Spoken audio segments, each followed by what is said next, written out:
The smoke from Dad's prized Weber grill curled into the summer air as I pulled up to our annual family barbecue in my beat-up Honda Civic. 20 years of the same routine. Arrive late, endure the jokes, leave early. But today would be different. Look who finally showed up from his important business meeting, Dad announced to the gathered family, making air quotes with his barbecue tongs. Probably another one of his hippie environmental consultations. I smiled, setting down my worn leather briefcase. At 45, I still got treated like the family disappointment. The eldest son who'd thrown away a real career to become an environmental scientist. Actually, it was a climate resilience meeting, I said quietly, accepting a paper plate from Mom. Climate resilience, my brother Steve snorted, adjusting his investment banker tie. That's what they're calling tree hugging these days? My name is Michael Chin. For 2 decades, my family has thought I was nothing more than a low-level environmental consultant who talked to plants, instead of pursuing a respectable career in finance or medicine. What they didn't know was that I was the founder and CEO of Resilient Earth Technologies, the world's leading climate adaptation firm, with contracts in 60 countries and a valuation that would make my brother's banker salary look like pocket change. But they weren't ready for that truth. Not yet. You know, Michael, Dad said, flipping burgers with practiced precision. Stevens and Associates is always hiring. Steve could put in a word. It's not too late for a real job. I took a bite of coleslaw, remembering this morning's video conference where we'd finalized a $4.2 billion contract to protect Miami from rising sea levels. I appreciate the thought, Dad, but I'm good where I am. My sister-in-law Lisa patted my hand. At least he's not living in his car anymore, she stage whispered to my mother. I'd never lived in my car. That was their interpretation of the year I spent traveling to disaster zones, studying climate patterns and developing the algorithms that would become the foundation of Resilient Earth's prediction models. The only person who'd ever known the truth was my grandfather before he passed. A former climate scientist himself, he'd understood my vision when I started the company at 25, using his research notes and industry connections. Change the world quietly, he'd said. Let your work speak louder than their doubts. I'd followed his advice perfectly. The distant sound of helicopter blades cut through the backyard chatter. Dad looked up, shading his eyes. Probably another emergency at the hospital, he said proudly, nodding toward my sister Jane, the surgeon. But the helicopter kept getting closer.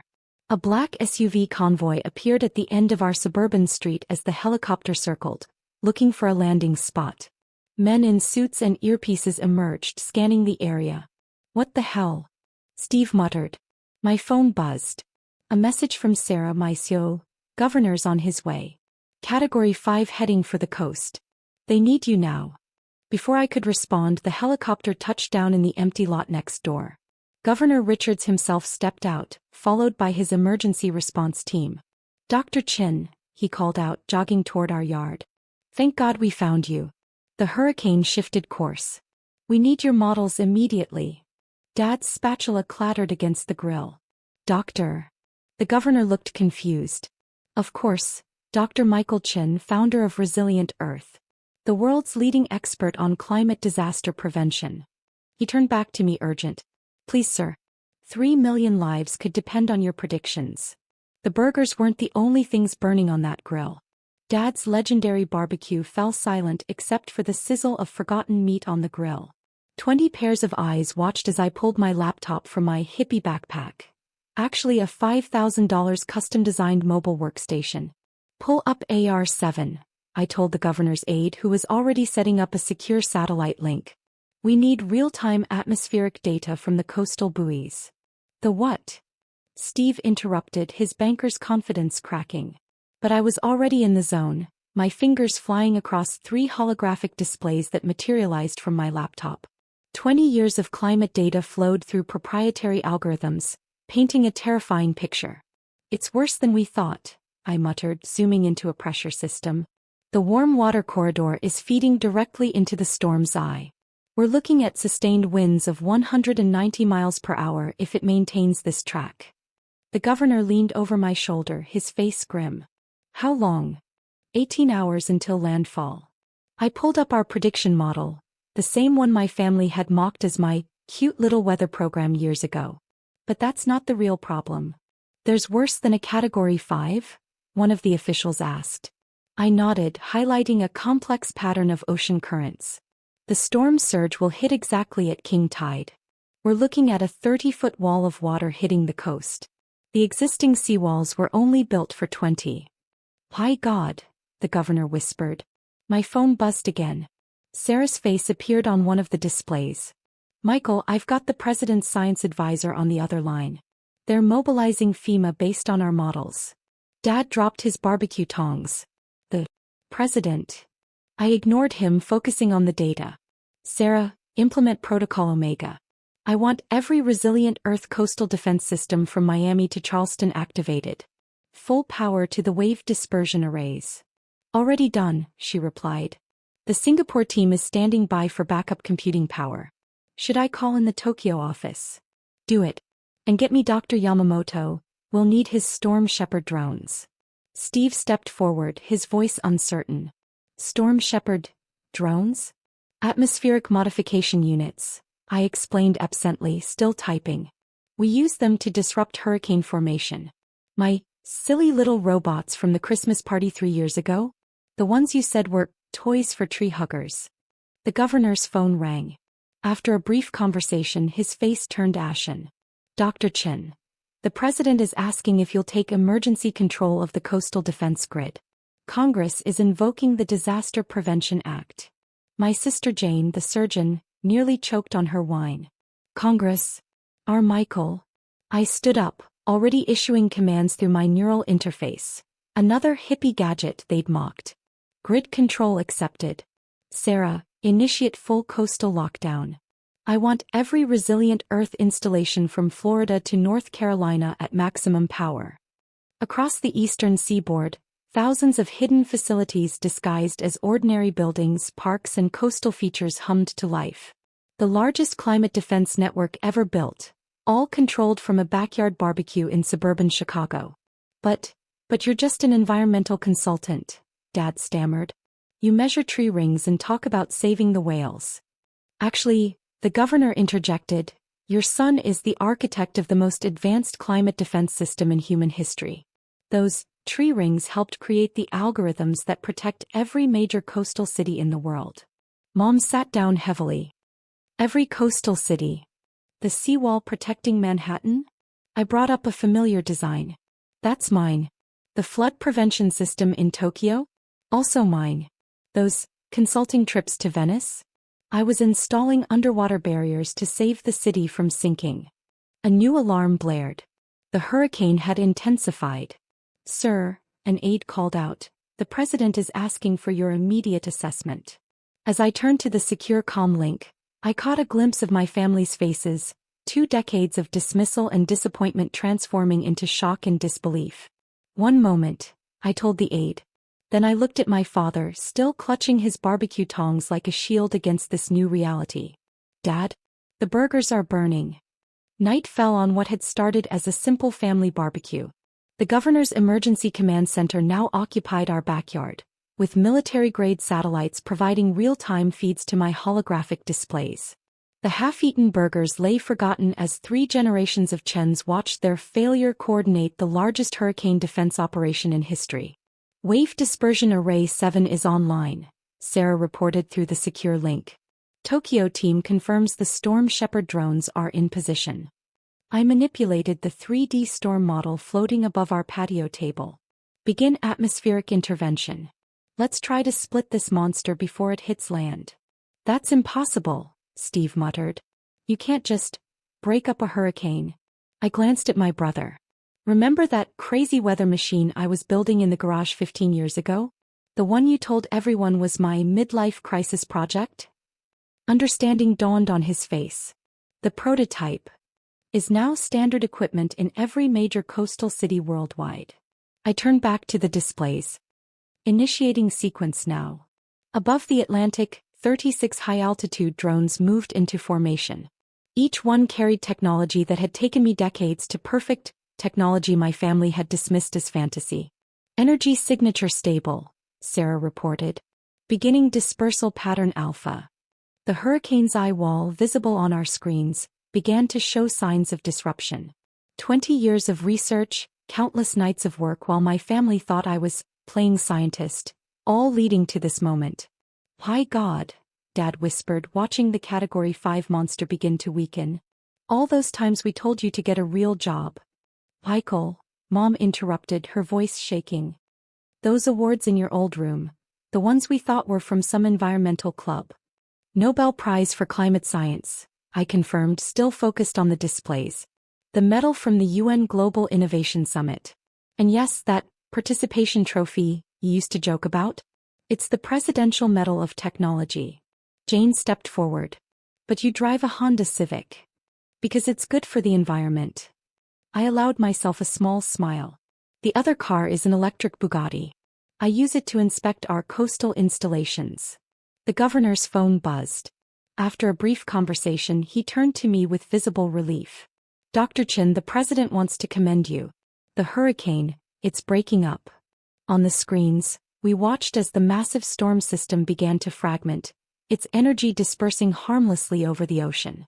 Billions in property damage and countless lives saved by technology my family had never believed in.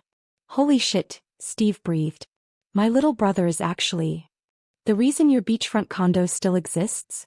I finished, finally turning away from the displays. "Yes. Those environmental impact studies I kept doing in Miami?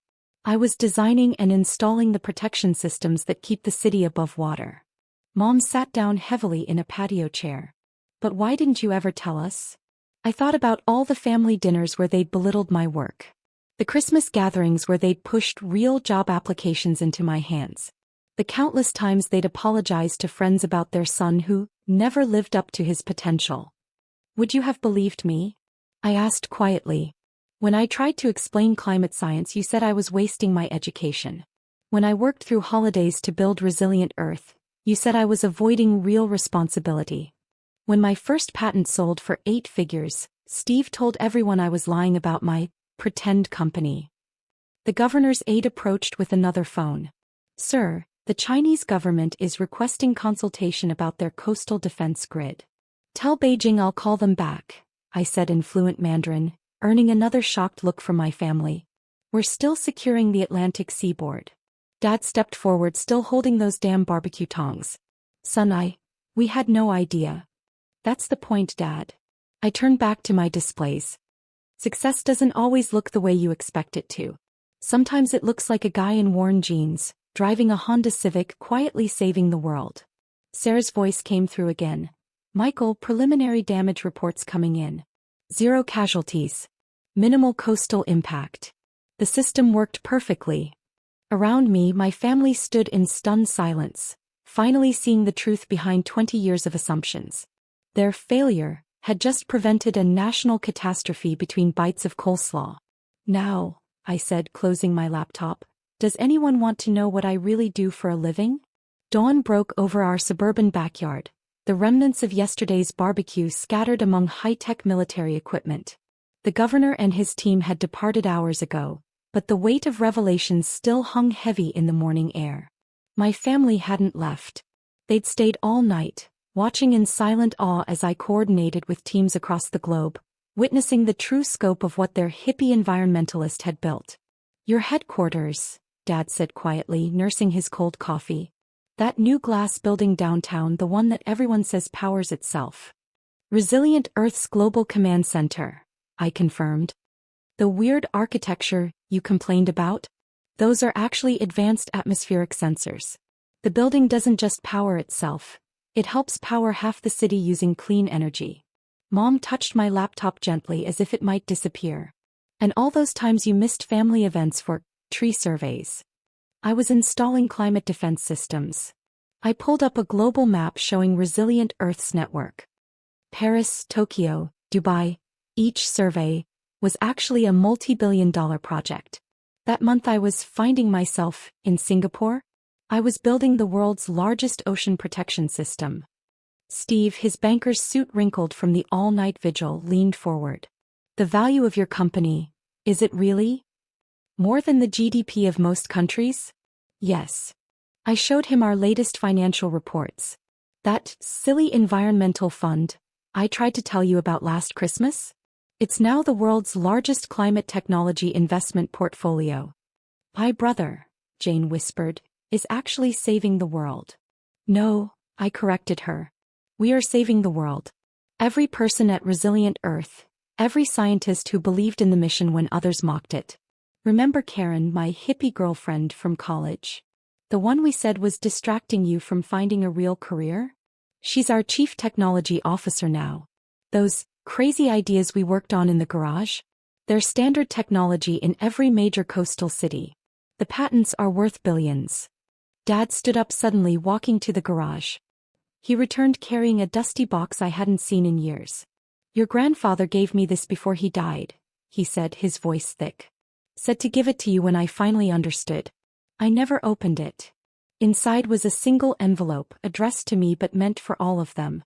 Dear Michael, by the time they read this, the world will know what I knew all along, that true vision doesn't need validation to change the world. While they worried about your career, you were building humanity's shield against climate disaster. While they pushed for a real job, you were creating technology that will save millions of lives. I kept your secret because you asked me to. Because you understood that real change happens in the quiet moments, in garages and laboratories, not in boardrooms and country clubs. To your family reading this, your son, your brother, the one you thought was lost? He wasn't wandering, he was building. And he did it not to prove you wrong but to prove the world right. Look up at the sky. The air you breathe, the cities that still stand against rising seas, the future your children will inherit. Your hippie environmentalist helped save it all. Be proud. Always was. Love, Grandpa. Mom was crying openly now. Dad's hands trembled as he read the letter.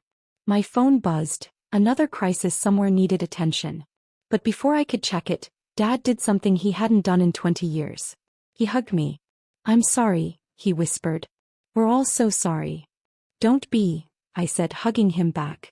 Everything I built because you taught me persistence. Because Mom taught me compassion. Because Steve showed me how to think big and Jane showed me how to care about details. But we never believed in you. No, I smiled, pulling back. But I believed in myself. And sometimes that's enough. The morning sun caught the edge of my laptop, throwing rainbow patterns across our familiar backyard. Somewhere in the world, another storm was brewing, another crisis needed solving. But for now, in this moment, something else had finally been fixed. So, Steve said, attempting a smile, about that electric Bugatti? Nice try. I picked up my worn backpack. But I've got a world to save. Anyone want to see how? One by one they nodded. Ready at last to see the truth that had been in front of them all along. Sometimes the biggest achievements come wrapped in the simplest packages. Sometimes the greatest success stories are written not in prestigious titles or expensive suits, but in quiet dedication and unwavering vision. And sometimes, just sometimes, it takes a hurricane to clear the air.